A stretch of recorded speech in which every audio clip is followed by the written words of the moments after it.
Hello students and all viewers. In today's lecture, I will discuss with you about quality control test of parental products and also known as evaluation parameters of parentals. And ये बहुत ही important topic है for your exam point of view and for your competitive exam. So let us begin. अगर हम evaluation की बात करते हैं तो इवैल्यूएशन का मतलब है to ensure the quality of the product. कोई भी प्रिपरेशन हो उस सभी का हम इवैल्यूएशन चेक करते हैं ताकि हमें उस प्रोडक्ट की क्वालिटी का इंश्योर हो जाए। अब इसमें हम quality assurance and quality control test करते हैं। अब बेसिकली क्वालिटी एश्योरेंस क्या होता है? क्वालिटी एश्योरेंस एक तरह का प्लान्ड एंड सिस्टमिक एक्टिविटी है जिसमें एक सेट ऑफ पैरामीटर्स होते हैं। उन पैरामीटर्स के थ्रू हम अपने प्रोडक्ट को उसके थ्रू चेक करते हैं कि उस सेट ऑफ पैरामीटर्स के अकॉर्डिंग वो प्रोडक्ट हमें फिनिश प्रोडक्ट ऑब्टेन हुआ है कि नहीं, तो वो हम चेक करते हैं क्वालिटी एश्योरेंस की तरह। Next quality control.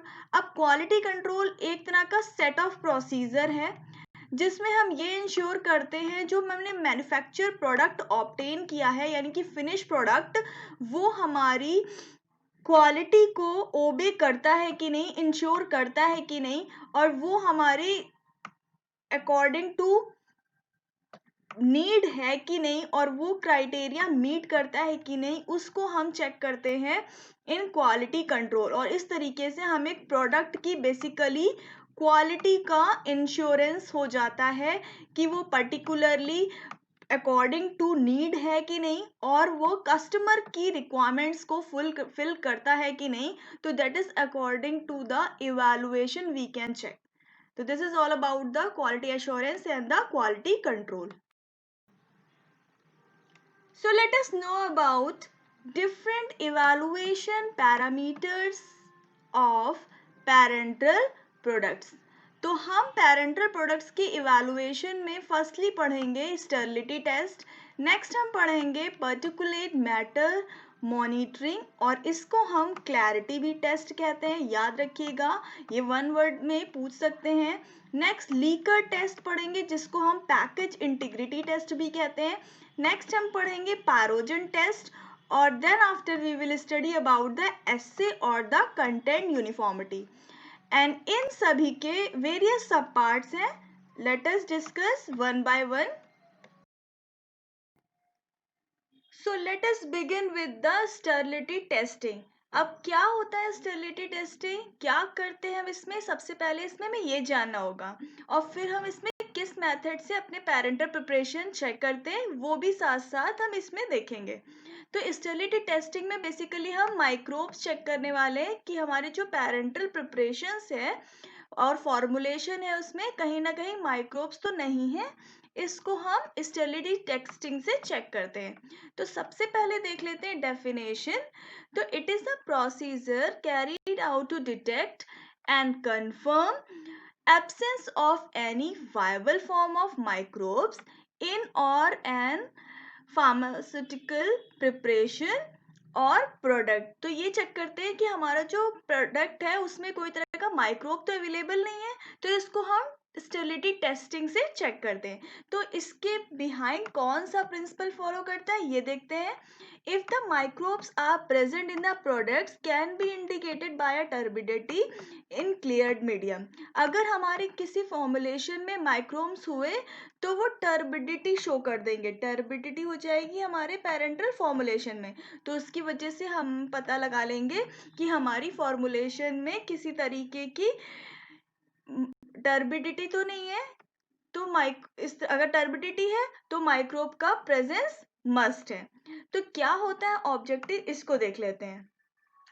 तो किसी भी वर्क को करने से पहले हमें उसका ऑब्जेक्टिव, उसका एम पता होना चाहिए. तो उसको हम देखते हैं. तो for validation of sterilization process, मतलब तो स्टेरिलाइजेशन प्रोसेस में जो का वैलिडेशन चेक करते हैं. To check the presence of microbes in the presence which are sterile, मतलब जो हमारी प्रिपरेशन बन चुकी है और जो स्टेरिलाइजेशन प्रोसेस से निकल चुकी है उसको भी हम स्टेरिलिटी टेस्टिंग के थ्रू देखते हैं। तो इस तरीके से हम माइक्रोब को चेक करते हैं। अब हम देख लेते हैं which are steps are involve in sterility testing. तो सबसे पहले है हमारा सैम्पलिंग। तो इसमें हम क्या करेंगे, सबसे पहले एक टेस्ट सैंपल को लेंगे। The sample must be representative of whole the bulk material and lot of final container. मतलब बहुत सारे हमारे फाइनल कंटेनर होंगे तो उसमें से हम 1 और 2 कंटेनर ले लेंगे जो पूरे बैच को रिप्रेजेंट करेंगे। तो बेसिकली ये 2 रूल फॉलो करके होता है। फर्स्ट रूल है हमारा एक फिक्स परसेंटेज लेंगे, किससे लेंगे, फाइनल कंटेनर से लेंगे। नेक्स्ट है हमारा a fixed number of container are taken independent of lot size। Pharmacopoeia ने अब कुछ गाइडलाइंस दिए हुए हैं। कुछ गाइडलाइंस जो क्या सेट किए हुए हैं इसको हम देखते हैं, जिसमें स्टेरिलिटी टेस्टिंग में रिक्वायर है। तो फर्स्ट है हमारा number of container in the batch और minimum number of container recommended to be tested. मतलब अगर 100 से ज़्यादा कंटेनर नहीं होते तो हम उससे 10% से 4 कंटेनर लेंगे और विच एवर इज गेटर। अगर 100 से ज़्यादा कंटेनर है या 500 से कम है तो हम बेसिकली 100 कंटेनर चेक करेंगे।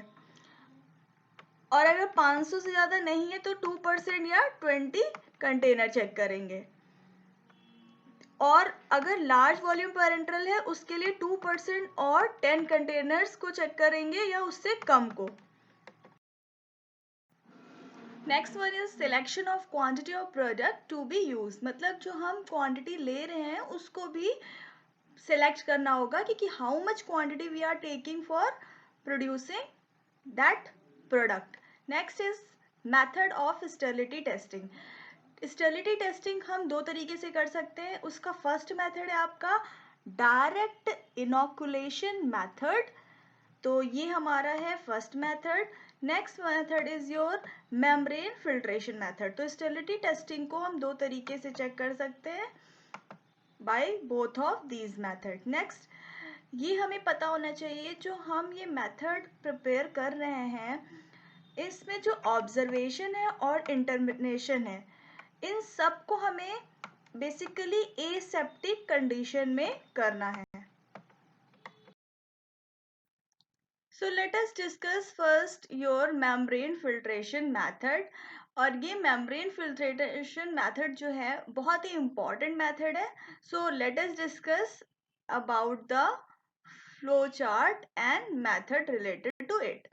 तो सबसे पहले इसमें हमें क्या करना है, membrane filter यूज करेंगे। कितनी पोरोसिटी होनी चाहिए उसकी, 0.45 की पोरोसिटी होनी चाहिए। ये इंपॉर्टेंट है, 1 वर्ड में आ सकता है। नेक्स्ट अब हमें क्या करना है, फिल्टर द टेस्ट सॉल्यूशन। अब हम जो सॉल्यूशन होगा उसको हम फिल्टर करेंगे। नेक्स्ट हम क्या करेंगे, फिल्ट्रेशन होने के बाद हम फिल्टर को क्या करेंगे, रिमूव कर देंगे। अब इस फिल्टर का रोल है, अब हम क्या करेंगे, इस फिल्टर को हम 2 हाफ्स में डिवाइड कर देंगे। तो ये जो फिल्टर था इसको हमने 2 हाफ में काट दिया, तो ए हाफ एंड बी हाफ। तो फर्स्ट हाफ को हमने बैक्टीरिया को चेक किया और सेकेंड हाफ को हमने फंजाई के लिए चेक करना। याद रखना है फर्स्ट हाफ बैक्टीरिया और नेक्स्ट हाफ फंजाई। तो बैक्टीरिया वाले को हम फर्स्ट हाफ को लेते हैं। तो transfer in 100 ml in culture media. जो हमारा फर्स्ट हाफ है फिल्टर पेपर का, इसको हम क्या करेंगे, ट्रांसफर करेंगे 100 ml कल्चर मीडिया में, जो कि होगा फ्लूइड थायोग्लाइकाइड मीडियम। तो ये बहुत ही इंपॉर्टेंट, इसको याद रखना है कि फर्स्ट हाफ का कल्चर मीडिया क्या होगा, उसका नाम क्या होगा, फ्लूइड थायोग्लाइकोलाइड मीडियम। तो इसको हमें इंक्यूबेट करना है अबाउट 30 to 35 डिग्री सेंटीग्रेड के लिए, नॉट लेस देन 7 डेज। अब क्या ऑब्जर्व किया है, 7 डेज बाद हम ये ऑब्जर्व करेंगे क्या उसमें कोई ग्रोथ तो नहीं है। Now next is second half. Second half को हमने क्या किया था, बेसिकली फंजाई के लिए किया था। तो इसको हमने ट्रांसफर किया कौन से कल्चर मीडिया में, ये हमें याद रखना है। कल्चर मीडिया का नाम क्या है, सोयाबीन केसीन इन डाइजेस्ट मीडिया। तो हमें इसको इंक्यूबेट करना है कितने पे, 20 to 25 डिग्री सेंटीग्रेड के लिए, नॉट लेस देन 7 days। अब हमने क्या ऑब्जर्व किया, उसका ग्रोथ इन मीडिया। तो ये हो गया हमारा membrane filtration method. So second method है हमारा मेथड ऑफ स्टेरिलिटी टेस्टिंग का, विच is your direct inoculation method. Basically हम ये स्मॉल वॉल्यूम्स के लिए करते हैं। तो इसमें हम क्या करते देखते हैं, जो वॉल्यूम होगा कि उस प्रोडक्ट का वो कम होना चाहिए बेसिकली हमारे मीडियम से, मतलब 10% से भी कम। अगर हमारा 100% मीडियम है तो उसका 6 से 7% हमारा प्रोडक्ट होना चाहिए उस मीडियम में, राइट। तो इसीलिए लिखा हुआ है नॉट मोर देन 10%। तो ये आपको समझ में आना चाहिए। suitable method for aqueous solution, oily liquid, ointment and creams.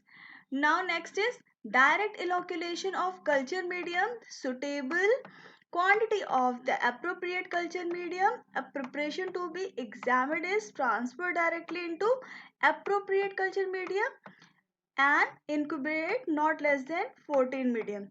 Direct inoculation method में क्या करना है हमने, इसमें बेसिकली इनोकुलेट कितने टाइम के लिए इंक्यूबेट किया है, 40 डेज के लिए।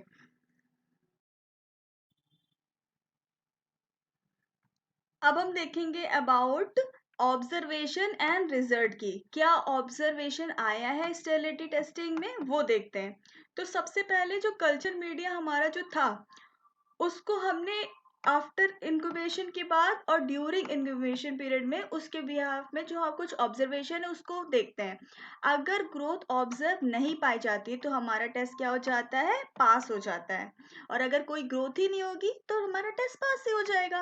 अगर ग्रोथ ऑब्जर्व हुई, पाई भी गई, थोड़ा बहुत ग्रोथ भी आया, तो हम क्या करेंगे, फिर से क्या करेंगे, रीटेस्ट करेंगे और सेम नंबर ऑफ सैंपल के साथ, वॉल्यूम मीडिया के साथ ओरिजिनल टेस्ट परफॉर्म करेंगे। अगर कोई एविडेंस नहीं आया तो हमारा टेस्ट क्या हो जाएगा, पास हो जाएगा। अगर ग्रोथ ऑब्जर्व हो गई तो हम क्या करेंगे, माइक्रो ऑर्गेनिज्म को हम क्या करेंगे, आइसोलेट करेंगे और आइडेंटिफाई करेंगे कौन सा ऑर्गेनिज्म है, उसको आइडेंटिफाई करेंगे, फिर हम उसको प्रिजर्व करेंगे। अगर हम वो फिर से फेल हुआ तो फिर से टेस्ट को परफॉर्म करेंगे with twice number of sample. अगर कोई एविडेंस नहीं होता है तो टेस्ट पास हो जाएगा, और अगर एविडेंस होता है तो टेस्ट पास हो जाएगा। तो इस तरह से अगर ग्रोथ नहीं होती है तो टेस्ट आपका पास हो गया, अगर ग्रोथ होता है तो टेस्ट क्या हो जाएगा, फेल हो जाएगा। तो this is all about the observation and result of your sterility test. So next one is your leakage test. तो लीकेज टेस्ट में हम क्या देखते हैं, बेसिकली हम जो लिक्विड टेस्ट होता है एम्प्यूल के लिए होता है। तो हम एम्प्यूल को टेस्ट करते हैं। इसमें हम बेसिकली सील्ड एम्प्यूल को चेक करते हैं कि उसमें कोई क्रैक्स तो नहीं है। तो ठीक है, तो अगर क्रैक तो नहीं है, उसको हम चेक करने के लिए लीकेज टेस्ट को देखते हैं। बेसिकली कैसे चेक करेंगे, एक डाई होगी, एक उस डाई के हेल्प से हम एक पर्टिकुलर टेम्परेचर पे, वैक्यूम पे उसको रख देंगे। क्यों रखेंगे, तो जिससे हमारा ट्रांसपोर्ट जो होगा एम्प्यूल, तो उसमें चांसेस होता है क्रैक्स आने के चांसेस होते हैं। तो इसलिए हम लीकेज टेस्टिंग को टेस्ट करते हैं। अब हम देख लेते हैं, जो आपका जो वायल होता है इसमें और जो बॉटल होता है उसको लीकेज टेस्ट के थ्रू नहीं टेस्ट करते हैं, क्योंकि ये इसमें जो रबर यूज होती है वो ऑलरेडी फ्लेक्सिबल होती है। तो हम लीकेज टेस्ट बेसिकली सिर्फ एम्प्यूल्स के लिए करते हैं, बिकॉज ये कंप्लीटली सील्ड होता है। बेसिकली जो आपके लीकेज टेस्ट होते हैं वो 4 टाइप्स से परफॉर्म करते हैं। और हम आपके लीकेज जो टेस्ट होता है इसको हम पैकेज इंटीग्रिटी टेस्टिंग भी कहते हैं। तो फर्स्ट वन है आपका visual inspection bubble test method. Next one your dye bar test और next one is your vacuum ionisation test. और डाई बार टेस्ट में हम 1% ऑफ मेथाइलिन ब्लू डाई का यूज करते हैं, तो ये बात याद रखने वाली बात है। अब हम देख लेते हैं आपका method which is your dye bar test और मेथाइलिन ब्लू डाई टेस्ट कहेंगे। अब इसको हम कैसे चेक करेंगे, इसका हम प्रोसीजर देखते हैं। तो इसमें क्या करेंगे, फिल करेंगे एम्प्यूल को और उसको हम क्या करेंगे, सील कर देंगे। तो जो हमारा फिल्ड और जो सील्ड एम्प्यूल है उसको हम क्या करेंगे, डिप कर देंगे। किस में कर देंगे, 1% मेथाइलिन ब्लू सॉल्यूशन में। ठीक है, तो ये हमारी डाई है, तो इस डाई में हम इसको एम्प्यूल को डिप कर देंगे।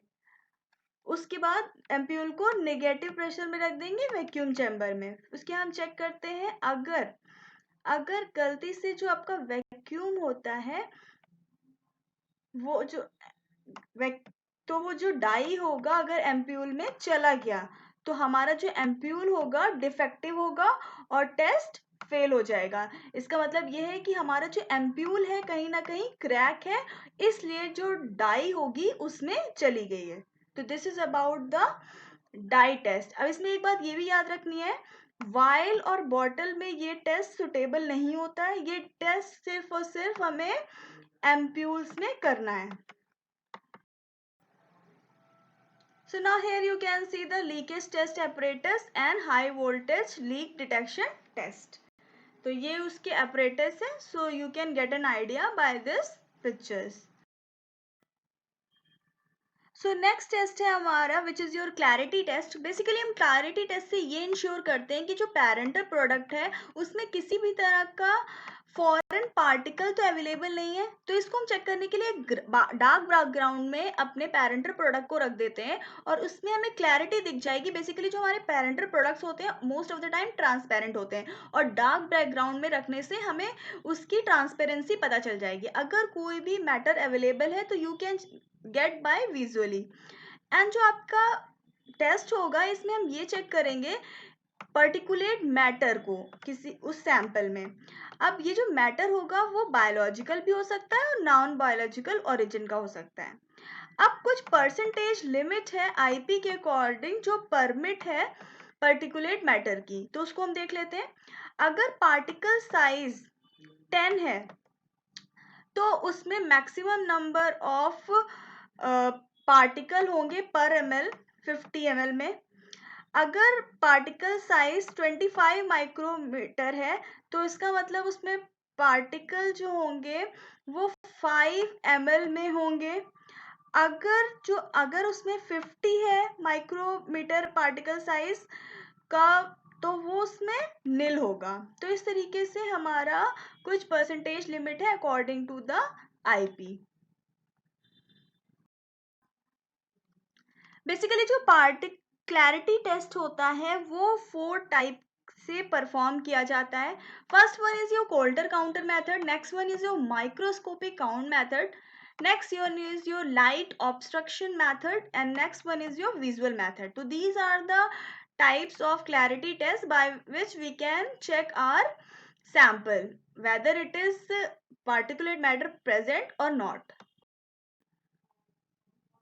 So next method is your pyrogen testing.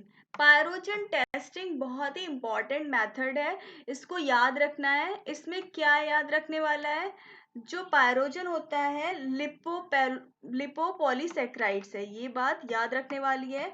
ये एक नंबर में आ सकता है और ये जो पायरोजन टेस्टिंग है ये बहुत ही इंपॉर्टेंट है for your examination point of view and your exam में भी।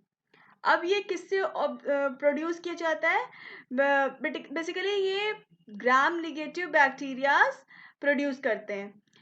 अगर हमारे फॉर्मुलेशन में पायरोजन चला गया तो हम क्या करेगा, बेसिकली ये हमारे पेशेंट का जो बॉडी का टेम्परेचर होगा वो इंक्रीज कर देगा, इसलिए हम पायरोजन टेस्टिंग करते हैं।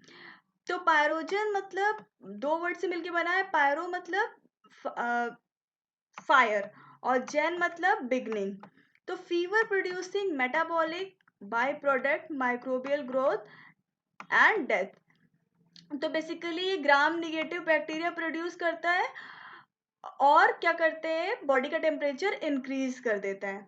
बैक्टीरियल पायरोजन को हम बेसिकली एंडोटॉक्सिन भी कहते हैं। ए वन वर्ड में क्वेश्चन आ सकता है। अब जो ग्राम निगेटिव प्रोडक्ट बैक्टीरिया होते हैं प्रोड्यूस करते हैं more potent and endotoxin more than gram positive bacteria and fungi. तो ये आपको पता चल गया, ये लिपोपैरासैकेराइड्स होते हैं। अब ये जो होते हैं ये स्टेबल रहते हैं एटलीस्ट 175 डिग्री सेंटीग्रेड पर। तो इसमें स्टीम स्टेरिलाइजेशन जो होती है वो इनइफेक्टिव होती है।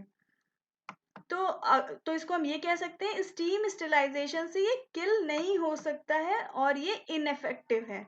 बेसिकली वाटर सॉल्युबल जो होता है रिसोर्सेज होते हैं और प्रोसेस से भी हो सकता है। प्रोसेस जो इसमें इन्वायरमेंट है जहाँ प्रोडक्शन हो रहा है वहाँ पे भी हो सकता है। तो इसीलिए कहते हैं स्टेराइल होना चाहिए पर्टिकुलर एरिया। स्टेराइल मतलब पायरोजन फ्री। अब हम देखेंगे जो पायरोजन टेस्ट होते हैं बेसिकली 4 टाइप के होते हैं और 4 टाइप से पायरोजन टेस्ट को हम परफॉर्म कर सकते हैं। First is your rabbit pyrogen test, इसको हम इन वीवो टेस्ट भी कहते हैं। नेक्स्ट है human cell based pyrogen test. Next is your MAT। अब मैट क्या है इसको हम आगे बताएंगे। बैक्टीरियल एंडोटॉक्सिन टेस्ट बहुत इंपॉर्टेंट है जिसको हम लाल टेस्ट कहते हैं और ये आपका एक इन विट्रो टेस्ट है। अब हम देखेंगे बायोलॉजिकल प्रॉपर्टीज ऑफ एंडोटॉक्सिन, मतलब बायोलॉजिकल प्रॉपर्टीज टेस्ट करते हैं अपने एंडोटॉक्सिन की। सबसे पहले ये देखते हैं पायरोजन जो होते हैं एलिवेट कर देते हैं circulatory levels of inflammatory cytokinin which may be followed by fever, blood coagulation and hypotension. मतलब ये क्या करते हैं सर्कुलेटरी लेवल और इन्फ्लेमेटरी और साइटोकाइनिन को हाई करते हैं जिससे हमें क्या सिम्टम्स दिखते हैं, फीवर, ब्लड कोगुलेशन और हाइपोटेंशन। तो लो डोज जो होगा पायरोजन का वो एसिम्प्टोमेटिक इन्फ्लेमेशन कॉज करेगा। मॉडरेट डोज क्या करेगा, फीवर करेगा और जो प्लाज्मा कॉम्पोजिशन होगा उसमें चेंजेस कर देगा। और हाई डोज क्या कर देगा, वैसोकॉन्स्ट्रिक्शन कर सकता है, कार्डियोवैस्कुलर डिसफंक्शन कर सकता है, कार्डियो और वैसोडाइलेशन कर सकता है, endothelium dysfunction and multiple organ failure कर सकता है जिससे हमारा फाइनली डेथ हो सकता है। तो इस तरह से आप समझ गए हैं कि पायरोजन क्या है। इस तरीके से आप ये कह सकते हैं पायरोजन बहुत ही डेंजर है जिसके लिए हम पायरोजन की टेस्टिंग करना मस्ट है फॉर पैरेंटल प्रोडक्ट्स। नेक्स्ट हम देखेंगे एलिमिनेशन ऑफ पायरोजन्स। मेनली हम पायरोजन को कैसे हटा सकते हैं, एलिमिनेट कर सकते हैं। तो मेथड को देख सकते हैं। सबसे पहले हम फर्स्ट मेथड क्या करेंगे, हम ड्राई हीट स्टेरिलाइजेशन। तो glass wares, metal equipments, powder, waxes, heat stable drugs को बेसिकली 650 डिग्री टेम्परेचर पे 1 मिनट पे स्टेलाइज कर सकते हैं। 250 डिग्री सेंटीग्रेड के टेम्परेचर पे 30 मिनट्स के लिए कर सकते हैं। 180 डिग्री सेंटीग्रेड पे हम 240 मिनट्स के लिए कर सकते हैं। इस तरीके से हम पायरोजन को एलिमिनेट कर सकते हैं। नेक्स्ट है हमारा ultra filtration, reverse osmosis, distillation और एड्सॉर्प्शन मेथड। तो इन मेथड से हम एलिमिनेट कर सकते हैं पायरोजन को। तो दीज आर अनदर मेथड्स जिसके थ्रू हम पायरोजन को एलिमिनेट कर सकते हैं।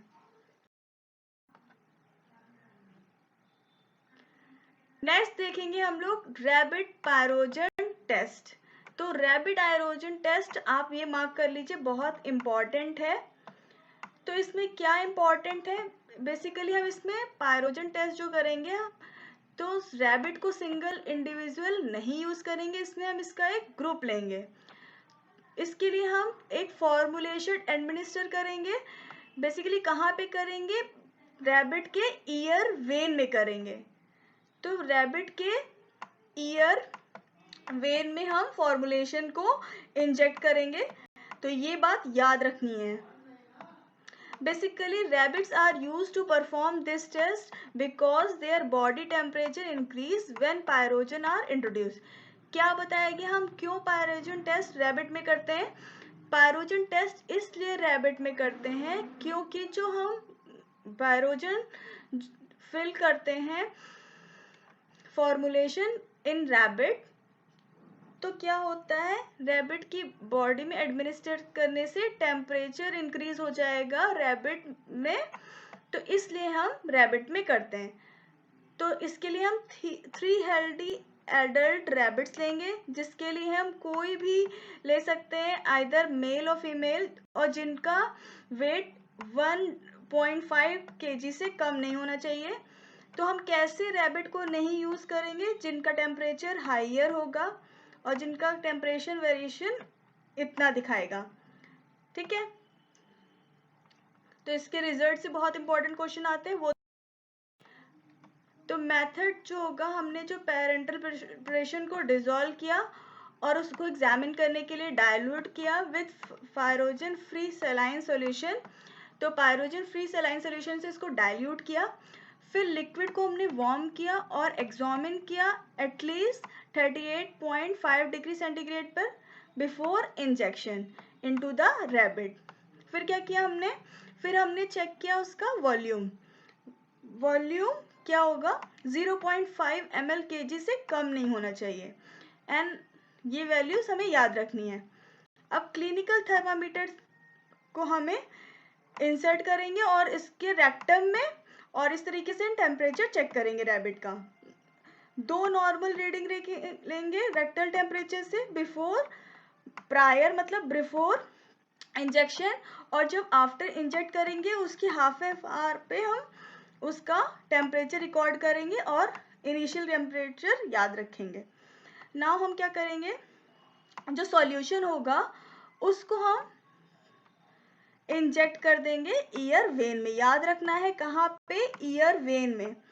उसके बाद हम रिकॉर्ड करेंगे टेम्परेचर को 30 मिनट के इंटरवल पे 3 आवर्स पे। इस तरीके से हमारे पास 6 रीडिंग्स आ जाएंगी आफ्टर इंजेक्टिंग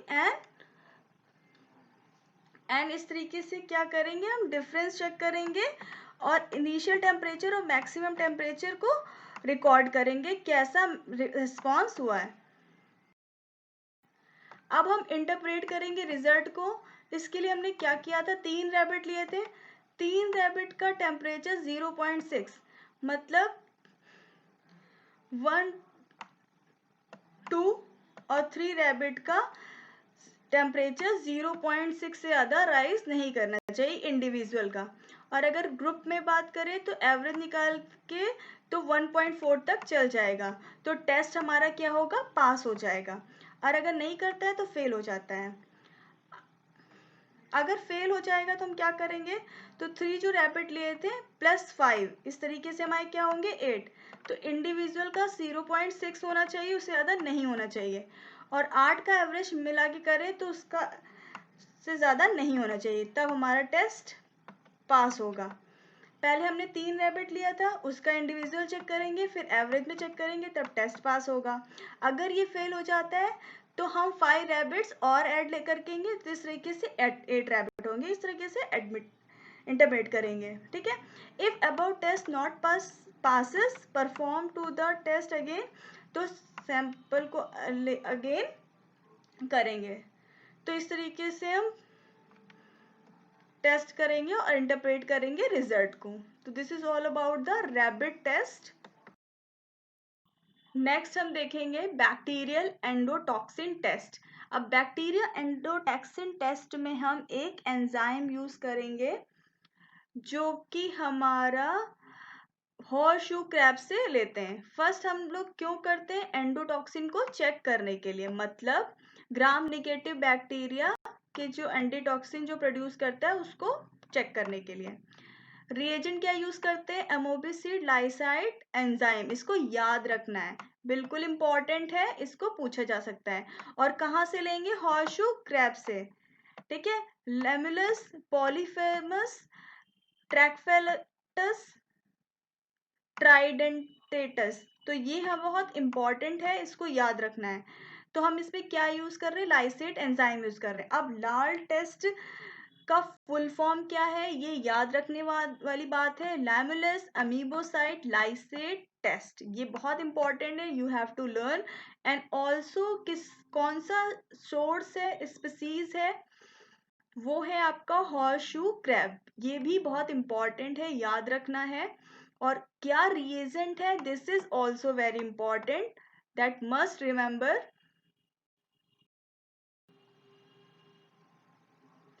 अब हम मैकेनिज्म ऑफ लाल टेस्ट देखते हैं। अब here you can see horseshoe crab की पिक्चर।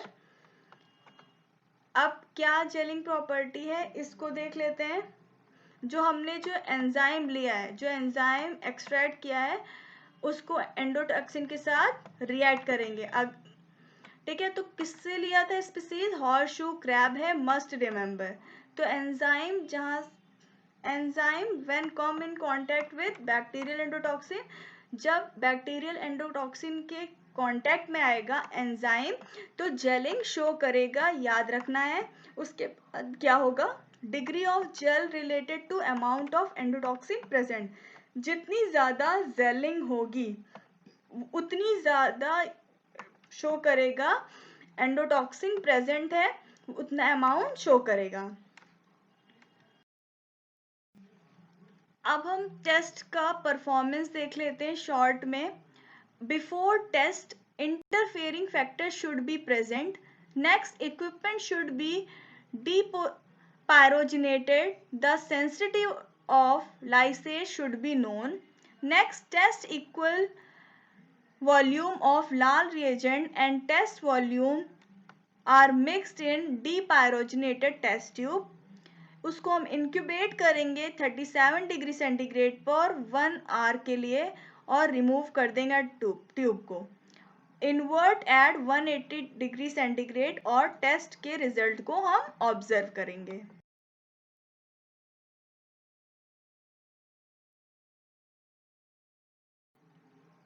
तो यहाँ पे 4 टेक्निक्स है लाल टेस्ट की, वो देख लेते हैं। तो जेल क्लॉट टेक्निक, जिसमें हम जेल फॉर्मेशन को डिटेक्ट करेंगे। Next is your turbidity metric test, इसमें हम डेवलपमेंट ऑफ टर्बिडिटी चेक करेंगे। Third is your chromogenic technique, इसमें हम क्या करेंगे, कोई कलर तो फॉर्म नहीं हो रहा है तो इसको हम चेक कर लेंगे। सो नेक्स्ट देख लेते हैं, टेस्ट है आपका मैट। तो मेट टेस्ट क्या है, मोनोसाइट एक्टिवेशन टेस्ट। अब ये होता क्या है, इसको देख लेते हैं। तो इसमें क्या होता है, due to its greater sensitivity replace LAL test.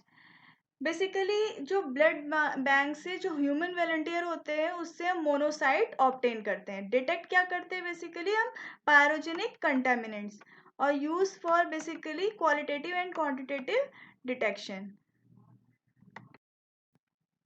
Next हम देख लेते हैं एसए कंटेंट यूनिफॉर्मिटी टेस्ट को देख लेते हैं। अगर हमने कोई पेरेंटल प्रिपरेशन लिया, कहा गया कि 5 ml में 100 mg पीसीएम अवेलेबल है, तो इस बात को हम चेक करेंगे क्या 5 ml में 100 mg पीसीएम मतलब पैरासीटामोल है कि नहीं। तो इसी को हम कहेंगे एसए कंटेंट यूनिफॉर्मिटी टेस्ट। तो assay is perform according to monograph, मतलब फार्माकोपिया के अकॉर्डिंग, जो मोनोग्राफ में मेंशन है उसके अकॉर्डिंग हम चेक करेंगे। तो इसके लिए हम to check the quantity of medicament present in parental preparation, तो हम इसके लिए हम क्या चेक करेंगे, कितनी क्वांटिटी मेडिकामेंट की प्रेजेंट है पेरेंटल में, वो चेक करेंगे। इसके लिए हम क्या करेंगे, 30 स्टेराइल यूनिट्स रेंडमली सिलेक्ट कर लेंगे, ठीक है। 10 को हम क्या करेंगे, इंडिविजुअली टेस्ट करेंगे अकॉर्डिंग टू जो मेथड मेंशन है फार्माकोपिया में, ठीक है। उसके बाद हम each individual content is 85 to 115% of average content, यानी कि जो लिमिट दी गई है वो 85 से 115% के लिए दी गई है। अभी आपने देखा जो टेस्ट की लिमिट होगी 85 to 115% तक होनी चाहिए। और कौन सी कंडीशन में टेस्ट फेल हो जाता है ये देख लेते हैं। If more than one individual, अगर एक से ज्यादा इंडिविजुअल जो कंटेंट होगा इस लिमिट से आउटसाइड जाता है तो टेस्ट फेल हो जाएगा। दूसरी कंडीशन है, अगर इंडिविजुअल वन ओनली इस लिमिट में होता है या एवरेज लिमिट से जाता है तो टेस्ट फेल हो जाएगा। But with in the range of 75 to 125% तक होता है तो इस टेस्ट को हम रिपीट करेंगे और अनदर 20 डोज यूनिट के साथ।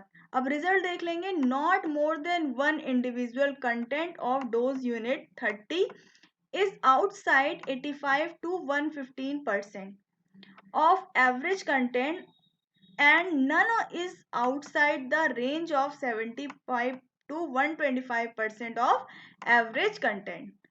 So this is about the content uniformity test. So this is all about today's lecture. I hope you understand. Thank you so much all.